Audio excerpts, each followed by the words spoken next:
subsequently. But before you proceed, Odun, I want to take time out to have a conversation with the participants.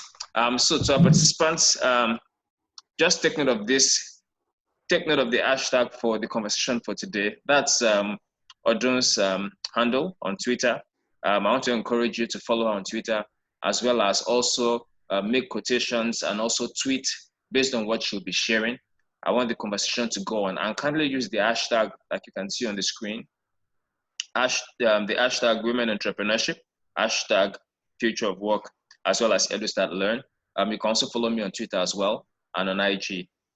Kindly follow us. So pull out your devices now. And some of you are using your devices anyway for Zoom. Try to visit the Twitter and follow us, and kindly quote us as the conversation goes on. As Odun makes a conversation, kindly go ahead and follow that on social media. You can also follow organizations as you can see on the screen, and you follow the hashtag. So before I invite Odun now, I would like to just make like a brief intro of her and just spell out a few things about her, like I've presented on the screen. So Odun Eweniyi is the co-founder and chief operating officer at PiggyVest, one of Nigeria's most popular fintech startups, and has been recognized as the Forbes Africa 30 under 30. That's worthy of applause. And World Women in Fintech Power list. She's actively involved in STEM education and has effective years of experience in business analysis and operations. She is the youngest Nigerian on Forbes Africa list of 20 new wealth creators in Africa 2019. Like, this is recently. And she dreams of using technology to solve the socioeconomic challenges faced in Africa. And I see that dream already materializing itself. She's a first-class graduate of Covenant University, and she's doing amazing things in the tech industry. Ladies and gentlemen, participants, can you just applaud Odun Eweniyi by just hitting the raise hand button on the Zoom? Yes, thank you very much. Thank you. Odun, thank you very much. So I welcome you up to take on your session. Thank you. Thank you. Hi, everyone. Nice to be here. Okay, let me unmute them so they can respond to you.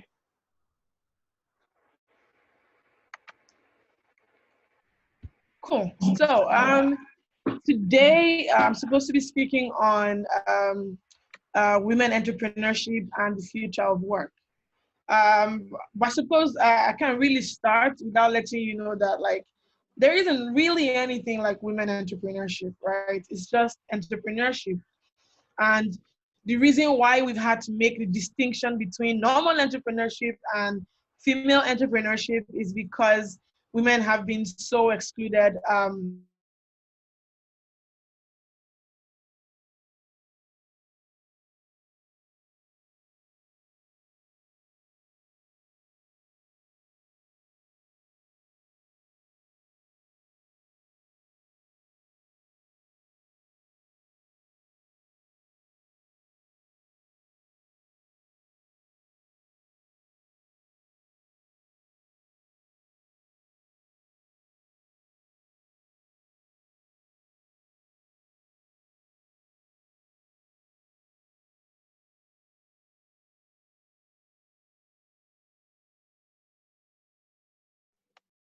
Odun, are you still there?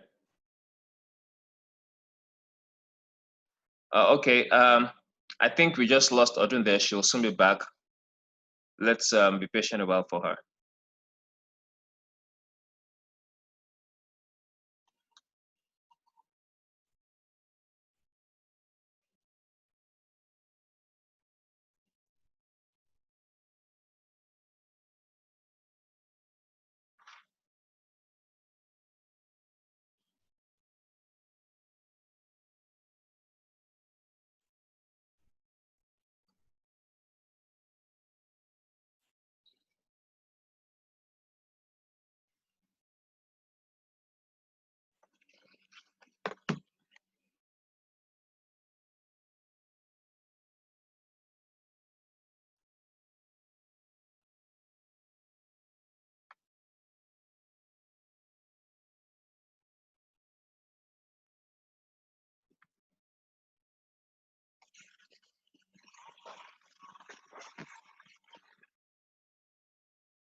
All right, Odun is back.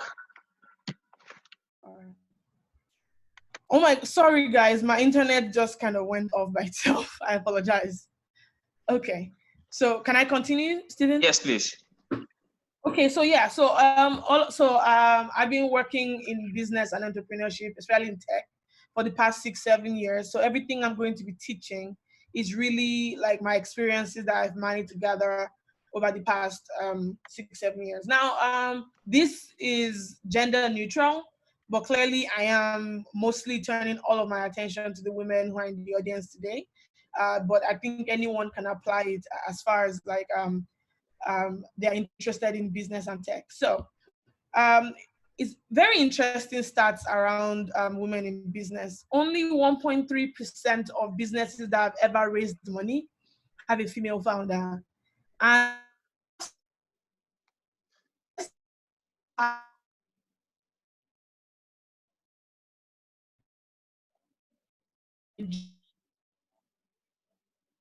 going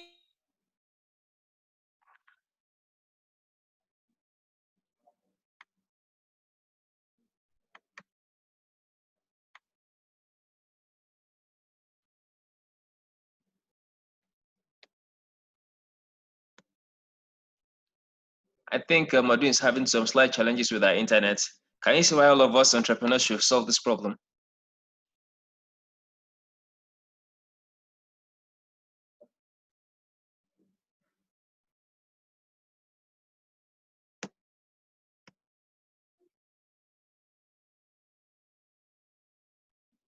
Sorry, I'm not sure what's happening. It just keeps tripping off.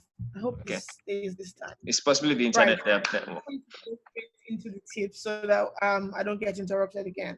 So I'm going to talk about 15 things that I've learned from running a business in Nigeria. And from running a business in general, being a woman, owning a business that's so visible, and having to work my way through gaining the respect of people, who end up partnering with business. When I first started in 2015, I went for a meeting at one of the top Nigerian banks, and I have 2 male co-founders.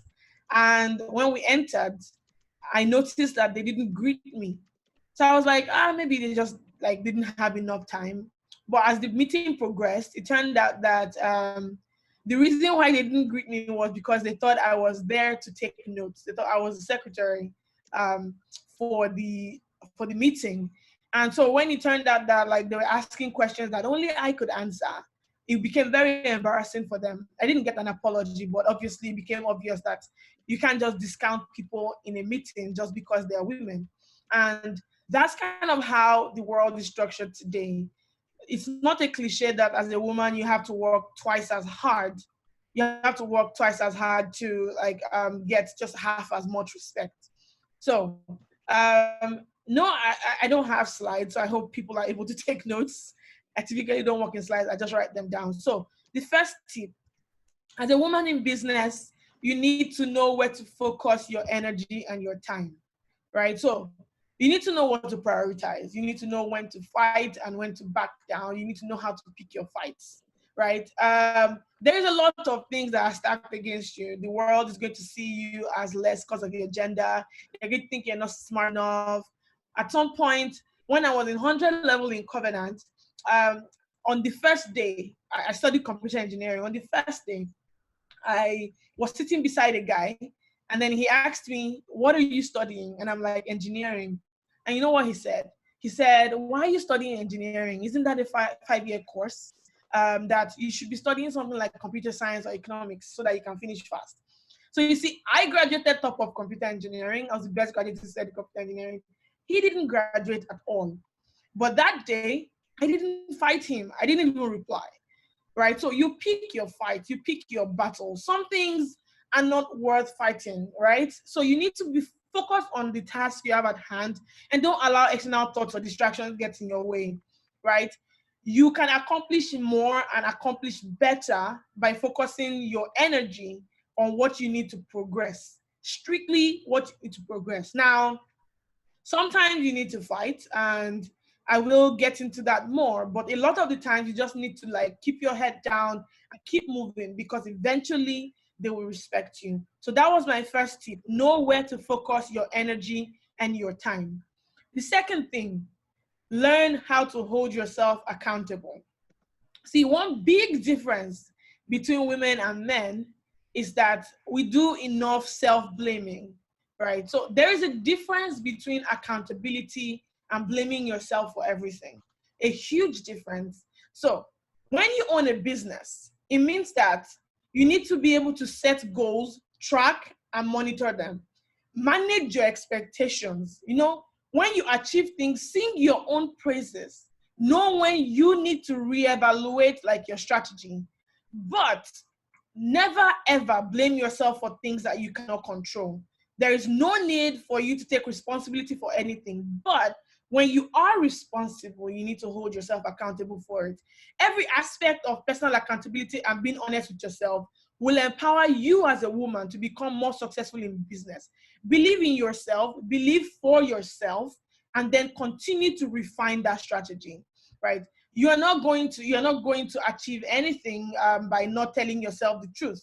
Look, the world is going to tell you harsh truth, and it's better if you get there before the world, because it won't be so kind, right? So learn to hold yourself accountable.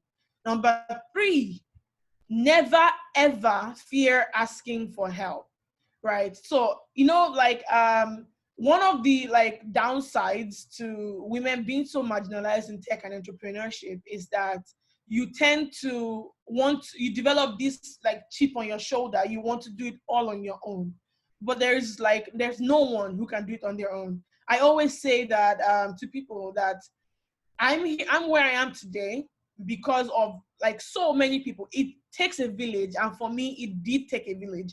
My dad, my mom, my siblings, and then strategic people I met in Covenant. My 2 co-founders, Joshua and Somto, are both students of Covenant University, whom we've worked together on so many things in school before coming out to start companies together.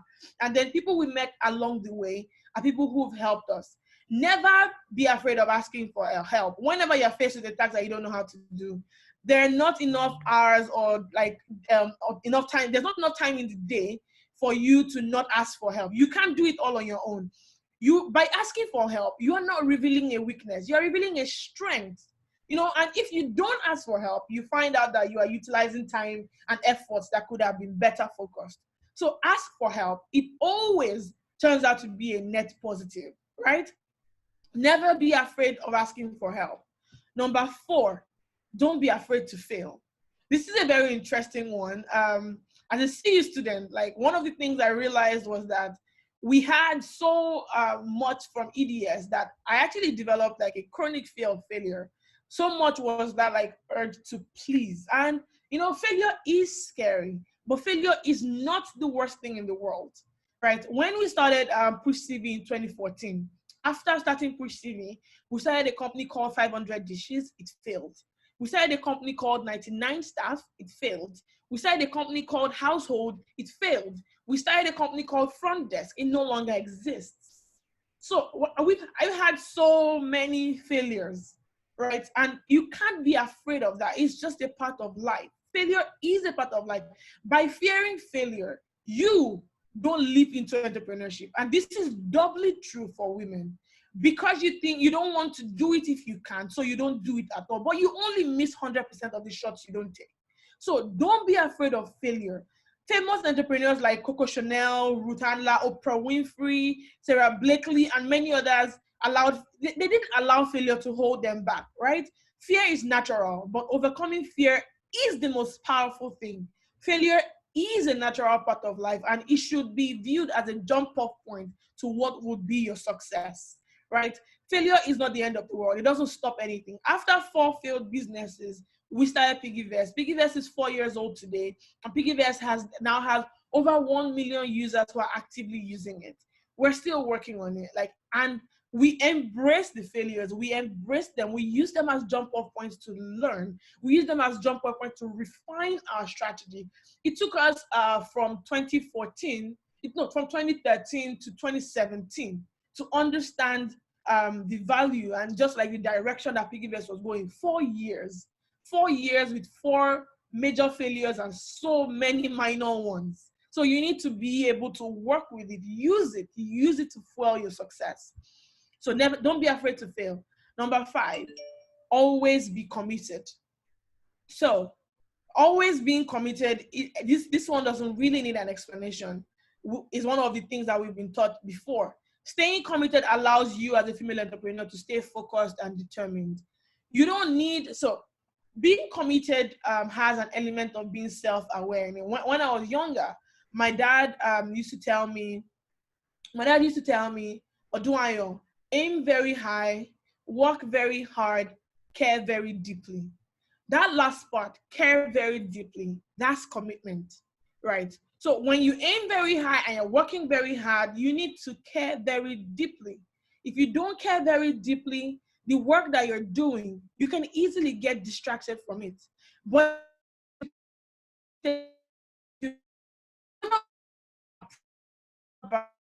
that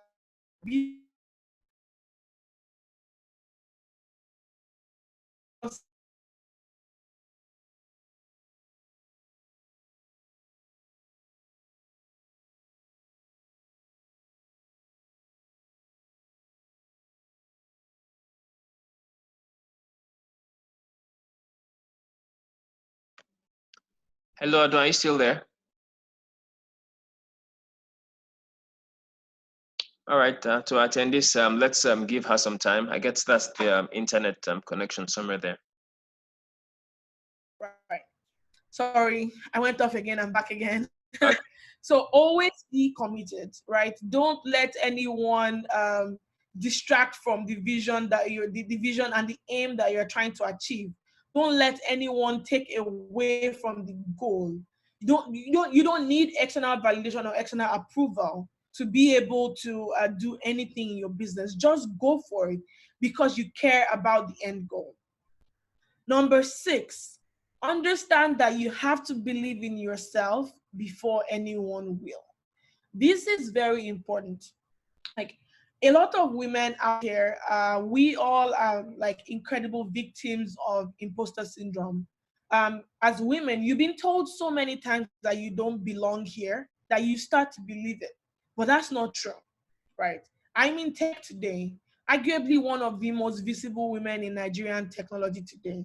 But I didn't always start out that way, right? But you need to look at yourself and tell yourself, I can do it. And you can. There is nothing stopping you except yourself. Like external distractions are just that, external. You're the only one who can stand in your own way. So you need to look at yourself and believe in yourself before anybody else will. Female entrepreneurs need to learn not to seek approval or acceptance. Believing in yourself allows you as a female entrepreneur to become confident and committed to overcoming the failure that I told you not to be afraid of and the hardships. You know, when you believe in yourself, you are able to embrace the failure and use it, right? Failure is not the end of the world for anyone. You don't see men failing and stopping all of those, a lot of the time. They fail, they fall down, they get up again. Why not us? You know, why don't we do that? Why don't a lot of us do that? I know that the world is distracting and reductive in its reasoning when it comes to women in business. But even if the world is, why should you do that to yourself? Believe in yourself. You are what you say you are. Self-awareness, self-commitment, caring, and everything you are to yourself is what you will project to the world. So if you don't believe in yourself, how does the world start to believe in you? You have to believe in yourself before anyone will. Now we're getting into the business part. Number 7, know your target audience, right? Know your target audience. Now, you see, when people want to start businesses, you ask them, who is your market? You know, a lot of people will say Nigerians. Nigeria is a country of 200 million people. 200 million people can be divided into so many infinite segments that it doesn't make any sense for Nigerians to be your target market, except you're a telecommunications company or bank, right? And even banks have this age group that they're targeting. They're not targeting everybody, as evidenced by the fact that we have the informal sector. So who is your target audience? Let's assume now, when we started PiggyVest, we were like, okay, who is likely to use payments products on the internet? And then we started to narrow it down, and we realized that those people fell between the ages of 18 and 35. And then we started to aggressively target those people. That's how targeting works. If you're selling, for instance, bulk food and delivering bulk, who is your target market? Your target market is likely people between the ages of 24 and 35, young professionals who are way too busy to cook for themselves but have enough disposable income, right? So how exactly are you going to find out who your target market is? Your target market is not everyone. It's never everyone. Who are you going to aggressively target? People are often building products and companies and brands without defining their target audience. That's a complete waste of effort. You are wasting so much effort and time that you could be using to double down on people who will actually buy your product. As a woman, you know that like there's a lot of distractions. Some of you are married, some of you have kids, some of you have to cook when you get home and stuff like that. So many distractions that you cannot afford to waste energy. That's what audience targeting does for you in your business. You conserve your energy and you focus it towards what needs it, right? Your target audience is not just the consumer or customer, and also the employees, peers, influencers who will be assets in different ways. How are you going to focus all of these people's attention on your product? And whose attention are you focusing? Do you know it? Right? That's the future of work. Targeting everyone is really old school. In fact, since 2016, no one's doing it anymore. You need to be able to focus all your energy. That's why we have things called primary, secondary, and tertiary targets. Primary targets is self-explanatory. Who is the person you would like to sell to? Secondary is everybody else can come, right? Like on PiggyVest, we don't tell like people who are like 60 not to sign up on the platform. Everyone is welcome. But our ads and our processes are specifically targeted towards a particular age group that we want to grow with. I hope you guys are getting me. Am I making sense? Are you guys understanding? You can just write it in the chat. I'm also trying to follow it. So if I'm not like, if there's something you want me to touch on, please let me know. You can use the Q&A as Steven said. So number 8, never stop learning. You see, and I'm going to like direct like this particular number to women. Like the world says you have to work twice as hard to get half as much. That's true across work. That's true across schooling. That's true across everything for women. See, learning is a task that no female entrepreneur can ever stop doing. You can't afford to. Learning a trade, learning a talent, learning new trades and new talents, continuous learning. Like now, I studied computer engineering in school, and now I'm doing a master's at the University of London in finance and banking, right? No one else is doing that, just me, because people are going to look at you and say, why you? And you need to be able to say, yes, me. Yes, me, and this is why. This is why it should be me. So you need to continue to learn and continue to build up and continue to improve. Continue to come up with new thoughts, new ideas, new opportunities. Find ways to learn from people that you're surrounding yourself with. There is an finite number of avenues to continue to improve yourself. Surround yourself with people who are better at things than you are. Find a mentor. Join master classes. Just learn, keep learning. Lifelong learning is an incredible commitment, even more so for women, right? Why your self-awareness is enough, but it needs to shine through to the world that even when they are discriminating against you, when you open your mouth to speak, the quality that comes out needs to be unarguable, unimpeachable. That when you speak, people need to be like, yeah, no, this person deserves to be here. There's nothing we can do about it. And that's why you can never, ever stop learning. Number 9, empower those around you. So you see, one of the things that I believe in very much is paying it forward, right? In 2014, when I joined technology, there was like 10 women in the Nigerian tech space that were visible, including Miss Funke Okweke, Ikem Uwaje, Chika Uwazie, and some other people, right? And it was an uphill task, But you know, one of the things that's very important is that like women in tech are always helping other women in tech. It took me 6 years, 7 years to be here. And what I'm doing now, what I hope to continue to do, is to hold the door open for the women coming after me so that their journey isn't as hard as mine. Make it easier for them to walk in and do their own thing. Empower the people around you. Empower the women around you, right? When you're trying to convince women to join technology, convince women to join science and technology, convince women to start businesses, it needs to be because they can actually see a blueprint to success, either in you or in the map that you've laid out for them. You don't always need to have credit. Provide an opportunity for others. Empower others. If you empower others, you will always have the best of the best around you. I can tell you from experience, the best employees, the best mentors, the best clients. You listen to people, be empathetic, be encouraging, empower people as an entrepreneur, help. Look, the sky is so big that we can all shine. Like helping another woman climb up one rung of the ladder isn't going to take away anything from you. You are always going to be a success by virtue of helping other people. So empower those around you. And this also goes for the men. You know, like anyone who you can take and sufficiently help in any way that you can is a plus. It's always a net positive.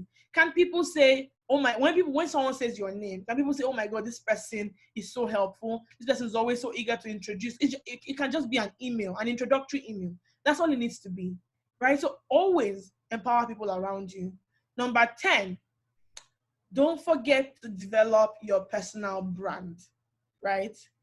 I don't know. Is everyone here a Covenant University student? Because we had this EDS class, and I remember EDS class in 400 level first semester. Not everyone is a CA student, by the way. I'm just use the example anyway. Okay. In EDS class, I can't remember the name of the lecturer. He taught us about building a personal brand, and like your business isn't you, right? You are you. And that was a small lesson in EDS, but I started to learn it around 2016, 2017. Like the things that are associated with you as a person are very important. Like your business is clearly not you, but you are you, and you need to stand for something. Like what are your values? If you ask people, who is Odun Eweniyi? What does Odun Eweniyi stand for? One of the things that people tell you, she's a feminist. That's like a big part of my identity, right? She helps other women, right? I'm very, very, very passionate about like women initiatives. In fact, I went on to found my own. And so feminism is a huge part of my identity. Tech is a huge part of my identity. Who are you outside of your business? Because your business, again, isn't you, right? By having a strong personal brand, you can then leverage it to boost your company's visibility. Steve Jobs owned Apple, right? We all know that. But his own personal brand helped leverage the Apple brand. Steve Jobs, you know him as a very powerful man. Don't forget to build your personal brand. That's what I'm saying, right? So don't forget to build your personal brand. Sorry, I'm speaking to Divine who didn't hear the complete sentence, right? So you know Steve Jobs, but everyone knew Steve Jobs as a turtleneck wearing incredible genius. And that helped elevate the profile of the iPhone, because everyone wanted something that was built by this incredible enigma of a man. You can't deny that, like, if you see anybody wearing a black turtleneck and glasses, your mind immediately goes to Steve Jobs. Am I lying? I know I'm not lying. All right. It happens to everyone. Once you see, can you remember the lady from Theranos? That's what she copied, the Steve Jobs brand, right? You need to be able to like stand and then be able to cast your own light onto your own business. That's part of building your personal brand, right? You need to be able to leverage your own personal brand to open doors for others to look at you as the thought leader and then patronize your business. Now, building your personal brand is, first of all, like the basis of it is pick topics that you're passionate about, learn about them, and then start to talk about them. Let people be able to hear your opinions, like on the things that are important to you. That's the first thing, just by speaking. I did a lot of building of my personal brand via my Twitter handle. And so now, like, everything that goes on in my life, like, you can likely get hints of it from Twitter, and all the things I believe in and all the things I'm passionate about always go through my Twitter handle. And so that's very important. So everyone knows that, like, there's PiggyVest, but everyone also knows me as Odun Eweniyi, and that's very important to me. It's very important to me for people to know me as who I am first, and then know my business. Number 11, develop thick skin. Look, I'm not going to lie to you guys. Business is hard. It is incredibly difficult to build a business, and even more so to build a business that's sustainable, right? If you're building a business that will last 1 year, that's fine. But if you're building a business, right, that's supposed to last 10 years, that's supposed to like go, like, extend past you, grow past you, become bigger than you, it is a lot of work. There's a lot that goes into it. One of the hardest parts of being a successful woman in any profession is that you live in a world that doesn't appreciate successful women. So if you are driven and successful, people look down on you and they try to minimize your success. And we already know that the world doesn't have many seats for women. So it is important to either take a seat or build your own chair, right? And so you need to develop thick skin. It's one of the hardest and most valuable things any woman in any profession can learn, right? Develop very thick, because while building your own chair or pulling up a chair and taking a seat at that table, you're going to hear so many things. People are going to call you names. People are going to minimize your achievements. People are going to want to take credit for your work. But you cannot let that beat you down. Develop thick skin. Keep going, right? In my career, and it's a very short one, it's still under 10 years, I have faced sexual harassment. I have had people abuse me. I have had people actually put out blog posts that were completely untrue and unfounded, but I'm still here. And that's all that matters. After the dust has settled, who is left standing tall? It must be you. That's one of the advantages of building a thick skin. It's very valuable. When, like, and you know, I already mentioned being committed. Now, if you don't need external approval or external validation, you find it easy because you have your own internal convictions, and that helps you to develop a thick skin and just focus on the work. Number 12, learn from your mistakes. Now, developing thick skin, you know, being committed and doing all of these things, it doesn't mean that you will not make mistakes. You will make mistakes. But one of the ways to, like, make sure that you're learning from your mistakes is to, first of all, own it. Own it and then learn from it. Like, you are not perfect. You are not like God. So you're going to stumble. Mistakes are a natural, very natural part of professional development. Every successful entrepreneur has made their fair share of errors along the path, right? But the takeaway is what's important. Does it provide you a foundation to grow, overcome, and improve, right? We've made mistakes across several different categories. Not reading contracts properly. I can't even begin to count.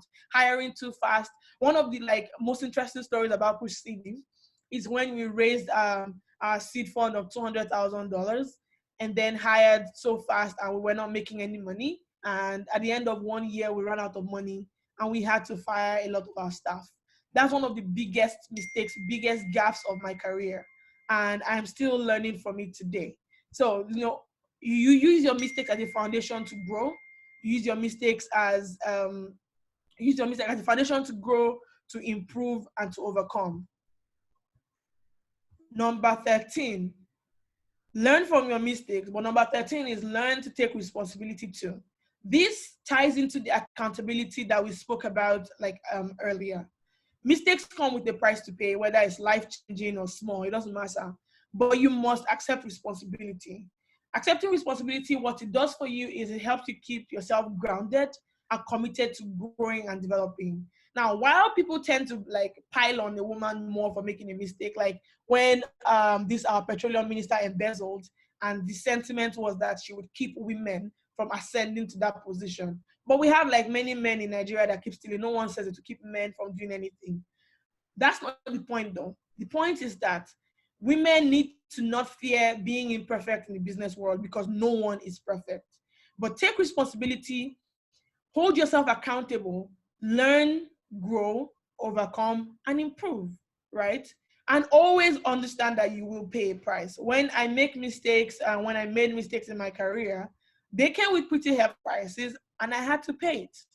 And sometimes some will still come. I know some will still come, and I will still have to pay it.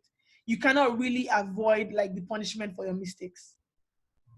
Number 14, learn how to say no. Right? This is very difficult for a lot of women. Saying no doesn't come naturally to us, but saying no is a very, very important like part of preserving yourself, preserving your business, and preserving like your peace of mind generally. Right? It's extremely important to you as a woman entrepreneur to know how to say no. No to a bad offer, no to like something you need, someone's asking you to do, but you don't have enough time for.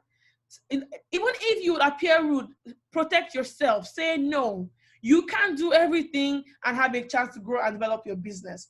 Learning to say no also helps you build comfort with discomfort. Like, you need to be comfortable with not being comfortable saying no to people, right? Like, people are going to like come to you with like events, like speaking engagements. You can't do everything, so you need to be able to say no.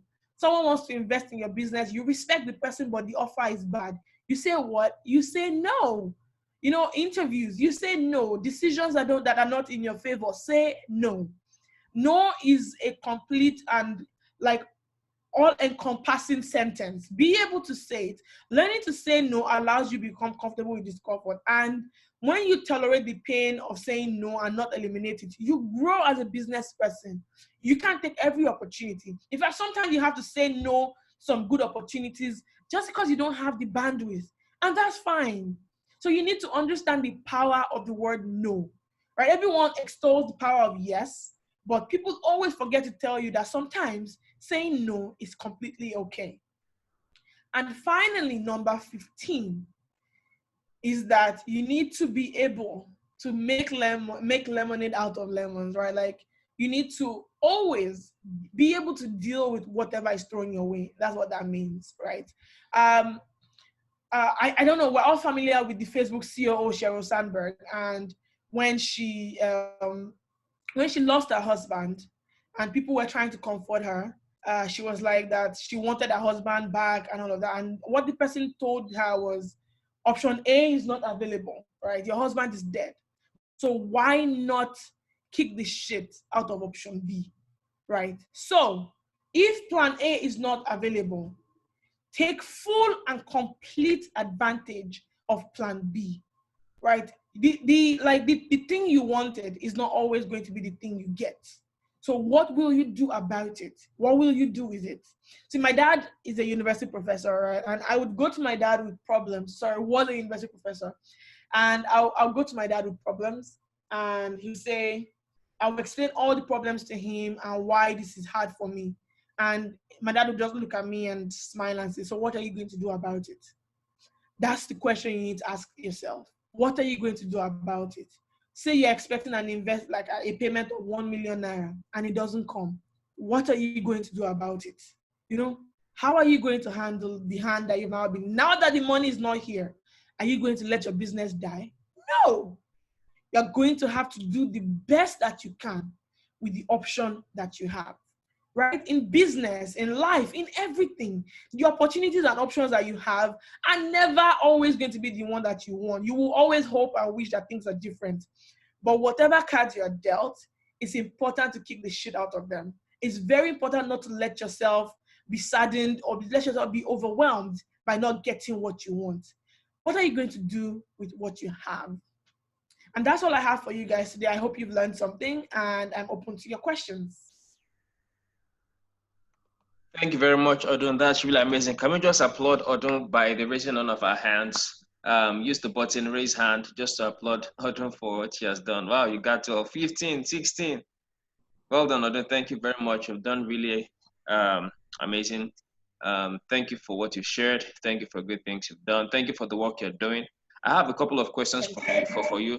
Not much, but I want to give opportunities to those who have questions, first of all, since we set up this platform for them.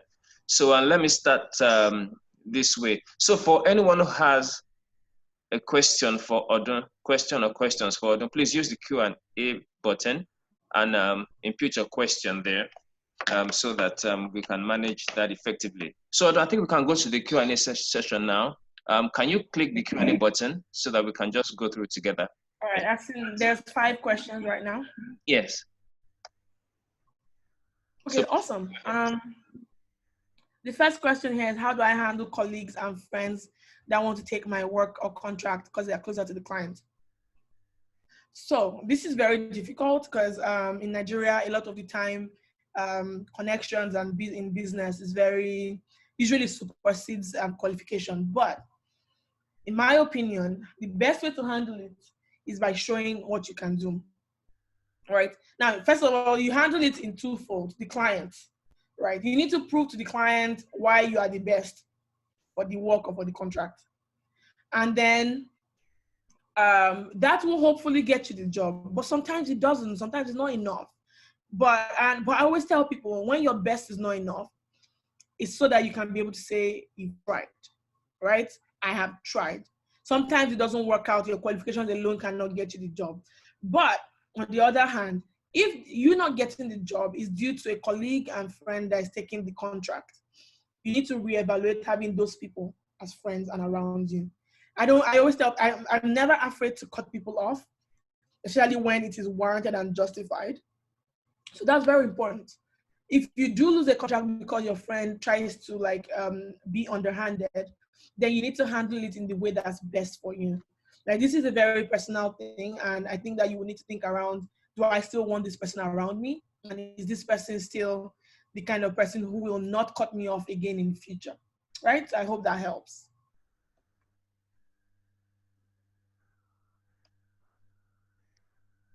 Yeah, you can. Okay. The next question. Can you speak on the traits that you possess that distinguish you from others, especially men in tech? You know, I don't know. I really don't. You know, I think that, okay, so the one that people have told me is that I'm very determined.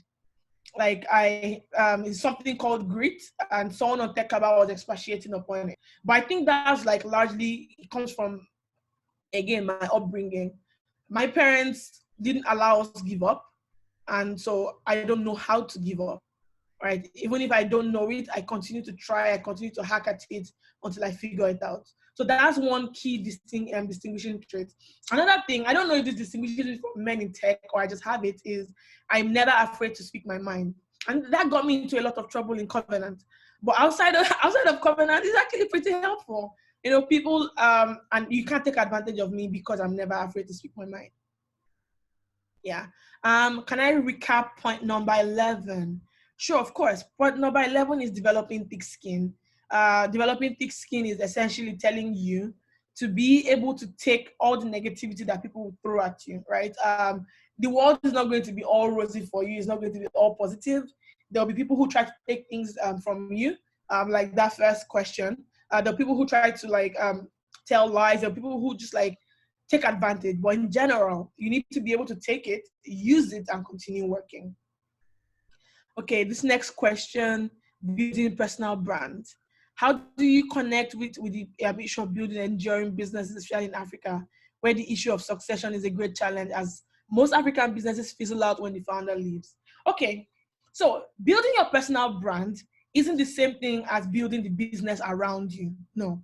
Building your personal brand is actually more about distinguishing yourself away from the company so that the company is able to stand on its own, but you stand on your own. And another important thing to note is also that building your personal brand doesn't mean you don't allow others within the company to shine, right? Like I said, the sky is big enough for everyone.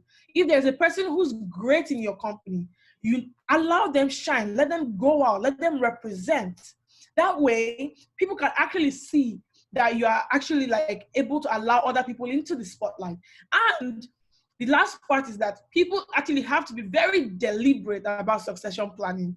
People, your succession is not going to magically happen. If you die with all the secrets of the trade, no one's going to be able to take over. So you need to be able to build a system that is not concentrated around you. Succession planning is actually a whole different subject than personal brand building. Two separate things that you must do very, very, very deliberately.